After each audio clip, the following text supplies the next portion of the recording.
సరళిని ఒకసారి మనం గమనిస్తే మిత్రులారా, ఈ తెలంగాణ రాష్ట్రంలో ప్రస్తుతం పార్లమెంట్ ఎన్నికలు జరిగిన క్రమంలో ప్రతి పార్టీ, ఒకవైపు బీఆర్ఎస్, ఒకవైపు బీజేపీ, ఒకవైపు కాంగ్రెస్, తెలంగాణ రాష్ట్రంలో ఉన్నాయి 17 లోక్సభ స్థానాలు. ఈ 17 లోక్సభ స్థానాల్లో హైదరాబాద్ లోక్సభ స్థానాన్ని బీఆర్ఎస్ పార్టీ అదేవిధంగా కాంగ్రెస్ పార్టీ రెండు పార్టీలు ఎంఐఎం పార్టీకి రాసి ఇవ్వడం జరిగింది. మా అభ్యర్థులాడ సోమరిపోతు అంటే ఎవ్వరు కూడా అక్కడ యాక్టివ్ పర్సన్ అక్కడ పోటీ చేయరు.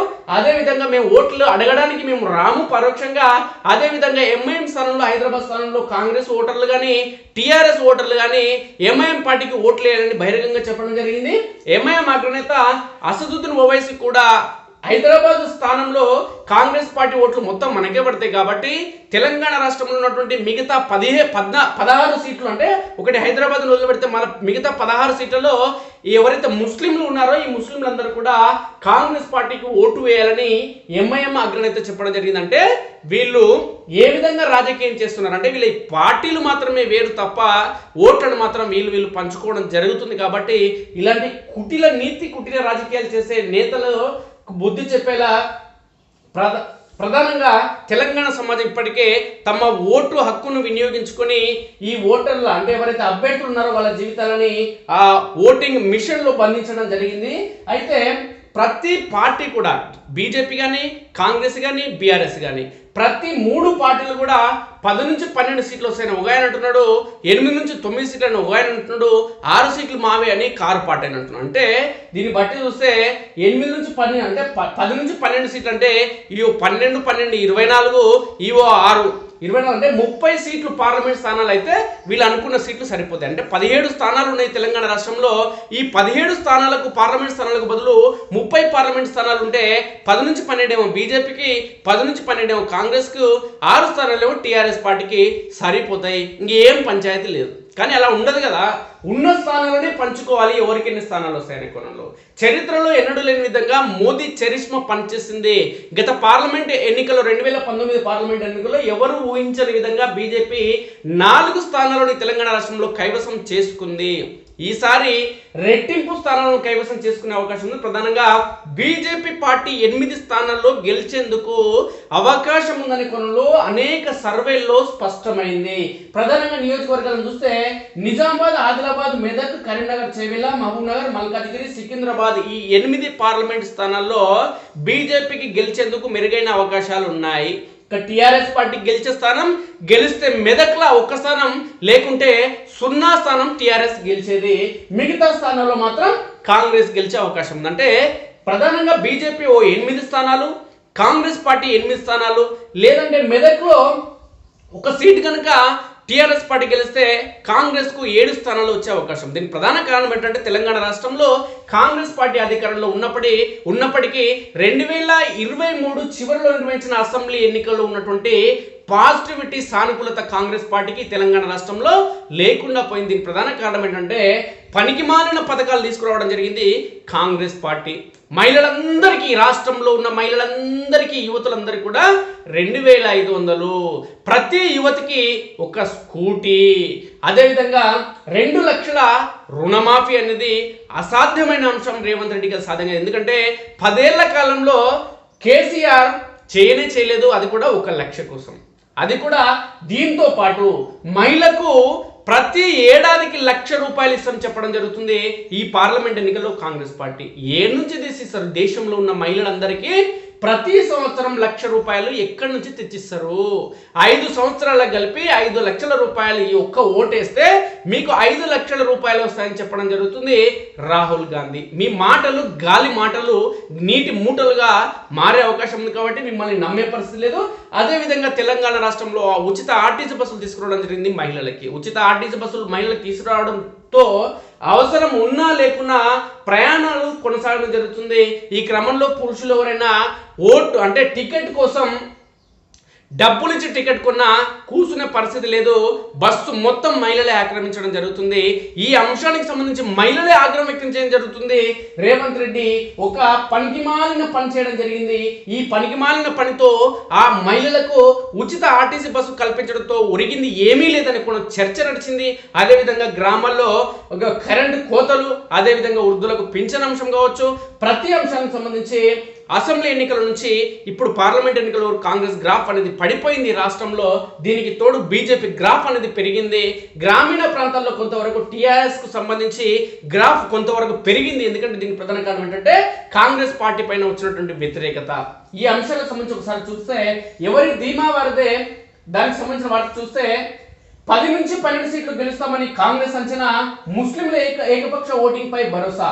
పోల్ మేనేజ్మెంట్ లో ముందున్నామని విశ్లేషణ. 9 నుంచి 10 గెలుస్తామంటున్న బీజేపీ వర్గాలు, మోదీ క్రేజ్ గ్రామాల్లో కూడా ఉందని విశ్వాసం. 6 గెలుచుకుంటామంటున్న బీఆర్ఎస్. 6 కాదురా, మీకు వస్తే 1 లేదంటే 0. రాష్ట్రంలో లోక్సభ పోలింగ్ ముగిసింది, నువ్వు నేనా అన్నట్టు సాగిన త్రిముఖ పోరులో విజయం ఎవరిదనే చర్చ అన్ని పార్టీల్లో మొదలైంది. 3 పార్టీల ఫలితాల పట్ల ధీమా వ్యక్తం చేస్తున్నారు. అత్యధిక స్థానాలు గెలుచుకుంటామని, గత నవంబర్ అసెంబ్లీ ఎన్నికల ఫలితాలు అదృష్టం కాదని నిరూపిస్తామని కాంగ్రెస్ ధీమాగా చెప్తుంది. సోమవారం సొంత గ్రామంలో ఓటేసిన సందర్భంగా కూడా ముఖ్యమంత్రి రేవంత్ రెడ్డి ఎన్నికల ఫలితాలు తమ ప్రభుత్వ పనితీరు రెఫరెండం అని పునరుద్ఘాటించారు. 10 నుంచి 12 సీట్లు దక్కే అవకాశం ఉందని పార్టీ ముఖ్య నేత ఒకరు తెలిపారు. ఖమ్మం, నల్గొండ, భువనగిరి, మహబూబ్నగర్, నాగర్ కర్నూలు, ఆదిలాబాద్, పెద్దపల్లి, వరంగల్, మహబూబాబాద్, చేవెళ్ల సీట్లలో కాంగ్రెస్ ఖచ్చితంగా గెలుస్తుందని ఆ పార్టీ వర్గాలు అంచనా వేస్తున్నాయి. మీరు గెలవని సీట్లు నేను చెప్తా, ఖచ్చితంగా చేవెళ్లలో ఓడిపోతారు, మహబూబ్నగర్లో ఓడిపోతారు. అదేవిధంగా మీరు ఇవన్నీ అబద్ధాల కోడుగా చెప్పడం జరుగుతుంది. హైదరాబాద్ ను వదిలేస్తే సికింద్రాబాద్, కరీంనగర్, నిజామాబాద్, మెదక్, మల్కాజ్గిరి సీట్లలో ప్రత్యర్థి పార్టీలతో గట్టి పోటీని ఎదుర్కొంటున్నట్లు అధికార పార్టీకి మొగ్గు చూపుతారని, ముస్లిం మైనార్టీలు కాంగ్రెస్ అభ్యర్థులకే మద్దతు నిలిచిన నేపథ్యంలో రెండూ తమకే దక్కుతాయని అంచనా వేస్తున్నారు. రేవంత్ రెడ్డి ప్రభుత్వం పనితీరు పట్ల సానుకూలత, బీజేపీ వస్తే రాజ్యాంగాన్ని రద్దు చేస్తుందని ప్రచారం తోడు రాష్ట్ర వ్యాప్తంగా ముస్లిం మైనారిటీలో మెజారిటీ ఓటర్లు కాంగ్రెస్ కు మద్దతుగా నిలవడంతో కాంగ్రెస్ కు సానుకూల పరిస్థితి స్పష్టంగా కనిపించిందని పార్టీ నేతలు చెప్తున్నారు. గ్రామీణ ప్రాంతాలను మోదీ క్రేజ్, రాష్ట్రంలో మెజారిటీ ఎంపీ స్థానాలు తామే సాధించబోతున్నామని కమల్నాథులు ధీమా వ్యక్తం చేస్తున్నారు. గత లోక్సభ ఎన్నికలతో పోలిస్తే పోలింగ్ శాతం పెరుగుతుందని, ఇది తమకు అనుకూలిస్తుందని అంటున్నారు. ఓటు బ్యాంకు భారీగా పెరుగుతుందని, 9 నుంచి 10 సీట్లు వస్తాయని అంచనా వేస్తున్నారు. పట్టణ ప్రాంతాల్లో పోలింగ్ శాతం తగ్గిన బీజేపీకి ఆదరణ పెరిగింది. గ్రామీణ ప్రాంతాల్లోనూ మోదీ క్రేజ్ స్పష్టంగా కనిపించిందని ఆ పార్టీ సీనియర్ నేత ఒకరు విశ్లేషించారు. ఒక ప్రధాన కులం ఈసారి పూర్తిగా తమ ప్రత్యర్థి వైపు మొగ్గు చూపినట్లు సమాచారం అందిందని, అయితే దీని ప్రభావం పెద్దగా ఉండబోదని చెప్తున్నారు. యువత పెద్ద ఎత్తున పోలింగ్ కేంద్రాలకు తరలి వచ్చారని, మోదీ రాష్ట్ర వ్యాప్తంగా ప్రచారం చేయడం కలిసి వచ్చిందని చెప్తున్నారు. ప్రధానిగా మోదీ మరోసారి కొనసాగాల్సిన అవసరాన్ని ప్రచారం చేశామని, యువత కూడా సానుకూలంగా స్పందించని పేర్కొనడం జరుగుతుంది. ఇది 100కు 100% కరెక్ట్. ఓటింగ్ శాతం తగ్గదు, కనీసం 6 స్థానంలో గెలుపు తథ్యమని బీఆర్ఎస్ భావిస్తుంది. రాష్ట్రంలో అధికార కాంగ్రెస్ వైఫల్యాలు, కేంద్రంలో బీజేపీ తెలంగాణకు ఏమీ చేయడం లేదన్న అంశాల ప్రధాన ఎజెండాగా బీఆర్ఎస్ ఎన్నికల ప్రచారం నిర్వహించింది. మెదక్, సికింద్రాబాద్, మల్కాజ్గిరి, కరీంనగర్, నాగర్ కర్నూలు, పెద్దపల్లి లోక్సభ స్థానంలో గెలుస్తామని భావిస్తున్నట్టు తెలిపింది. ఓటింగ్ శాతం ఏమాత్రం తగ్గదని అంచనా వేస్తున్నారు. మెదక్ ఏళ్ల తరబడి కేసీఆర్ కు అనుకూలంగా ఉన్న స్థానమని, అక్కడ గెలుపు తనదేనని, మల్కాజ్గిరి, సికింద్రాబాద్ పరిధిలో పార్టీ ఎమ్మెల్యేలు ఉండడం, సికింద్రాబాద్ లో పార్టీ అభ్యర్థికి ప్రజల్లో ఎక్కువ ఆదరణ లభించడం కనిపిస్తున్నాయని అంచనా వేస్తున్నారు. అని ఆయన సారు కారు 16 అని సొల్లు కబుర్లు చెప్పినాడే మీకు సగం సీట్లు వచ్చినాయి. 6 సీట్లు అంటున్నారు, అందులో 1 సీటు మీకు వస్తే మీరు అదృష్టవంతులేగా. బీఆర్ఎస్ నుంచి క్రాస్ ఓటింగ్. పోలింగ్ తేదీ నాటికి రాష్ట్రంలోని మెజారిటీ లోక్సభ స్థానాల్లో కాంగ్రెస్, బీజేపీ అభ్యర్థుల మధ్య ముఖాముఖి పోటీ నెలకొన్నట్లుగా వాతావరణం ఏర్పడిన నేపథ్యంలో ఆయా స్థానాల్లో బీఆర్ఎస్ ఓట్లు భారీగా క్రాస్ అయినట్టు చెప్తున్నారు. 1-2% ఓట్లే గెలుపోవడంలో నిర్ణయించనున్న క్రమంలో క్రాస్ అయిన బీఆర్ఎస్ పార్టీ ఓట్లు ఎవరి కుంభం ముంచుతాయన్న ఆందోళన ఇటు కాంగ్రెస్ అటు బీజేపీ వర్గాల్లో నెలకొంది. ముఖ్యంగా మల్కాజ్గిరి, చేవెళ్ల, మహబూబ్నగర్, నాగర్ కర్నూలు, జైరాబాద్, నిజామాబాద్ వంటి చోట్ల క్రాస్ ఓటింగ్ భారీగా జరిగిందని చెప్తున్నారు. బీఆర్ఎస్ లోని కాంగ్రెస్ వ్యతిరేకులు బీజేపీ వైపు, బీజేపీ వ్యతిరేకులు కాంగ్రెస్ పార్టీకి క్రాస్ ఓటింగ్ చేసినట్టు వార్తలు వస్తున్నాయి. అసెంబ్లీ ఎన్నికలకు మరో 5 ఏళ్ల సమయం ఉన్న నేపథ్యంలో అధికార పార్టీతో మంచి కోసము కొందరు బీఆర్ఎస్ లో ఉన్న నేపథ్యంలో అధికార పార్టీతో మంచి కోసము నేతలు కాంగ్రెస్ అభ్యర్థులు క్రాస్ చేశారని మొగ్గు చూపినట్లు చెప్తున్నారు. పలు నియోజకవర్గాల అభ్యర్థులకు ఉన్న వ్యక్తిగత పరిచయాలతో క్రాస్ ఓటింగ్ జరిగిందంటున్నారు. చేవెళ్ల నియోజకవర్గం తీసుకుంటే ఇటు కాంగ్రెస్ అభ్యర్థి రంజిత్ రెడ్డి, అటు బీజేపీ అభ్యర్థి కొండా విశ్వేశ్వరరెడ్డి ఇద్దరు గతంలో బీఆర్ఎస్ పార్టీ ఎంపీలుగా పనిచేసిన వారే. ఆ పార్టీ నాయకులతో ఇద్దరికి వ్యక్తిగత పరిచయాలు, ప్రయోజనాలు ఉన్నాయి. ఇక దీంతో ఎవరికి వీలైనంత వారు బీఆర్ఎస్ ఓటింగ్ తమ వైపు తిప్పుకున్నట్టు సమాచారం. బీఆర్ఎస్ కు భారీ దెబ్బ. ముక్కొన్న పోటీలు జరిగితే మెజారిటీ సీట్లలో రెండో ప్లేసు దక్కించుకునేనా ఉనికి నిలబెట్టుకోవాలని భావించిన బీఆర్ఎస్ నాయకత్వం ఆశలకు మెదక్కు ఈ క్రాస్ ఓటింగ్ భారీగా గండి కొట్టినట్లు చెప్తున్నారు. మెజారిటీ సీట్లలో బీఆర్ఎస్ 3వ స్థానానికి పరిమితమైనట్లు రాజకీయ వర్గాలు అంచనా వేస్తున్నాయి. రాష్ట్రంలో బీఆర్ఎస్ పార్టీ ఉనికి ప్రమాదంలో పడేందుకు ఆస్కారం ఉన్నట్లు స్పష్టమవుతుంది. ఇక ఉత్తరంలో ఒకలా దక్షిణంలో మరోలా తెలంగాణ ఓటింగ్ లో తేడా భారీగా క్రాష్ ఓటింగ్. గత ఎంపీ ఎన్నికల తరహాలోనే విభిన్న పోలింగ్, అభ్యర్థుల కంటే పార్టీల ఆధారంగానే పడిన ఓట్లు. ప్రధానంగా నాగరికర్ణంలో కూడా ప్రభుత్వ ఉద్యోగులు కానీ అదేవిధంగా పోస్టల్ బ్యాలెట్ లో కానీ లేదంటే సామాన్య ఓటర్లు కూడా చరిత్రలో ఎన్నడూ లేని విధంగా నాగర్ కర్నూలు పార్లమెంట్ పరిధిలో ఎక్కువ ఓట్లు రావడం జరిగింది. ఇక్కడ అభ్యర్థి కంటే పార్టీ ఈ దేశ ప్రధాని నరేంద్ర మోడీని చూస్తే ఎక్కువగా ఓట్లు వేయడం జరిగింది. ఉమ్మడి పాలమూరు జిల్లాలో ప్రధానంగా నాగర్ కర్నూలులో కాంగ్రెస్ పార్టీ విజయం సాధించబోతుంది. అదేవిధంగా మహబూబ్నగర్లో బీజేపీ బంపర్ మెజార్టీతో విజయం సాధించడం జరుగుతుంది. దీనికి సంబంధించి చూస్తే ఒకసారి డీకే అరుణకు సంబంధించి మహబూబ్నగర్లో వ్యక్తిగతంగా ఆమె పార్టీకి తోడు, ఆమె చరిష్మా కూడా తోడు కావడం జరిగింది. కాబట్టి మహబూబ్నగర్లో విజయాన్ని ఎవ్వరు కూడా ఆపలేరు. మహబూబ్నగర్తో పాటు ఈ తెలంగాణ రాష్ట్రంలో 8 స్థానాల్లో బీజేపీకి గెలిచేందుకు మెరుగైన అవకాశాలు స్పష్టంగా ఉన్నాయి. రాష్ట్రంలో పార్లమెంట్ ఎన్నికల ప్రక్రియ ముగిసింది. ఊహించినట్లుగానే అసెంబ్లీ స్థానాలకు భిన్నంగా పోలింగ్ జరిగిందనే అభిప్రాయాలు వ్యక్తమవుతున్నాయి. కొన్ని పార్లమెంట్ నియోజకవర్గాల పరిధిలో కుల ప్రాతిపదికన ఓటింగ్ జరిగింది. అలాగే ఉత్తర తెలంగాణలో ఒకలా, దక్షిణ తెలంగాణలో మరోలా పోలింగ్ జరిగినట్లు రాజకీయ విశ్లేషకులు వ్యాఖ్యానిస్తున్నారు. ముఖ్యంగా 5.5 నెలల క్రితం అసెంబ్లీ ఎన్నికల్లో ఆయా నియోజకవర్గాల్లో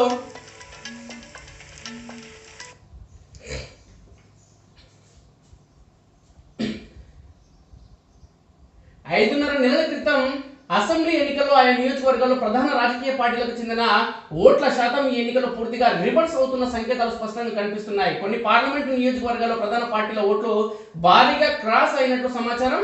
మెజారిటీ స్థానంలో అధికార కాంగ్రెస్, బీజేపీని ప్రధాన ప్రత్యర్థులుగా కనిపించాయి.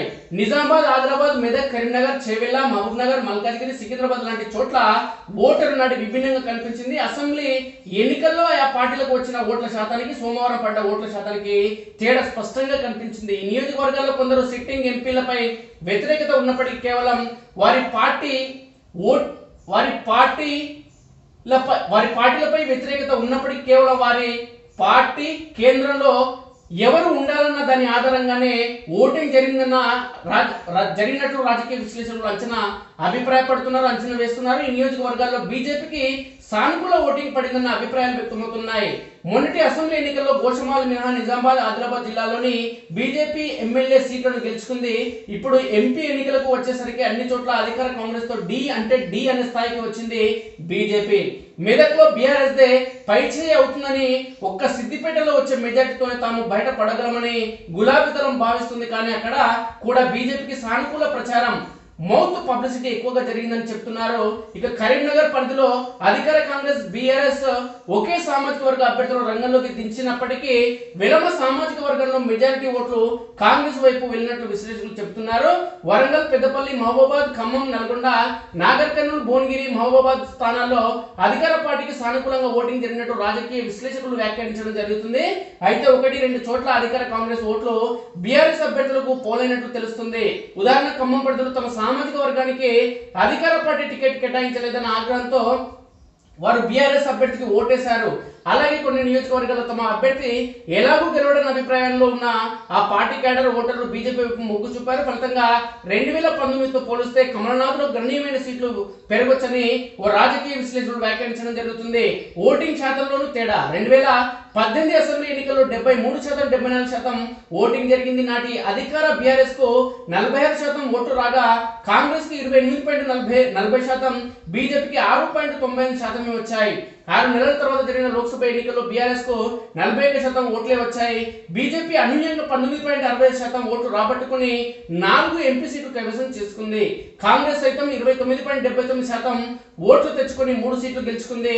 ఇక నిరుడు జరిగిన అసెంబ్లీ ఎన్నికల్లో 71.97% పోలింగ్ నమోదు కాగా కాంగ్రెస్ కి 39.40%, బీఆర్ఎస్ కు 37.30%, బీజేపీకి 13.9% ఓట్లు వచ్చాయి. కాగా కానీ ఎన్నికల్లో బీఆర్ఎస్ ఓటింగ్ శాతం తగ్గి బీజేపీకి బాగా పెరిగి అవకాశం ఎక్కువగా ఉందని విశ్లేషకులు చెప్తున్నారు. సర్వే సంస్థల అంచనాల ప్రకారం కాంగ్రెస్ కు 8 నుంచి 10, బీజేపీకి 6 నుంచి 8, మజ్లిస్ కు 1 స్థానం దక్కే అవకాశం ఉన్నట్లు అంచనా వేస్తున్నారు. బీఆర్ఎస్ 1 సీటు గెలపకపోవచ్చని, అదృష్టం మెదక్లో అదృష్టం కొద్దీ మెదక్లో గట్టెక్కే అవకాశం ఉందని చెప్పడం జరుగుతుందంటే టిఆర్ఎస్ పార్టీ పరిస్థితి ఎంత అగమ్య గోచరంగా మారిందో అర్థం చేసుకోవచ్చు మిత్రులారా. దీనికి ప్రధాన కారణం బలుపు రాజకీయం, దుందుడుకు రాజకీయం, ప్రతిపక్షాలు తెలంగాణ రాష్ట్రంలో ఉండొద్దని దురహంకారం, తెలంగాణ ప్రజలను కానీ తెలంగాణ విలేకరులను కానీ కనీస గౌరవం లేకుండా ఇష్టానుసారంగా బల్పుతో కేసీఆర్ మాట్లాడడం జరిగింది కాబట్టే ఆ బల్పును దించి తెలంగాణ ప్రజలు టిఆర్ఎస్ పార్టీకి బుద్ధి చెప్పడం జరిగింది. ముఖ్యమంత్రి పదవి ఉంటే తాగి పండే కేసీఆర్ ప్రజల వద్దకు రాడు, కేవలం ఎన్నికలప్పుడు ఉప ఎన్నికలప్పుడు మాత్రమే ఈయన వస్తాడు. కాబట్టి తాగి పండే ఈ వ్యక్తి మాకు వద్దు, జీవితాంతం తాగి ఇంట్లోనే పడుకోవాలని చెప్పి ఇంటికి పరిమితం చేయడం జరిగింది.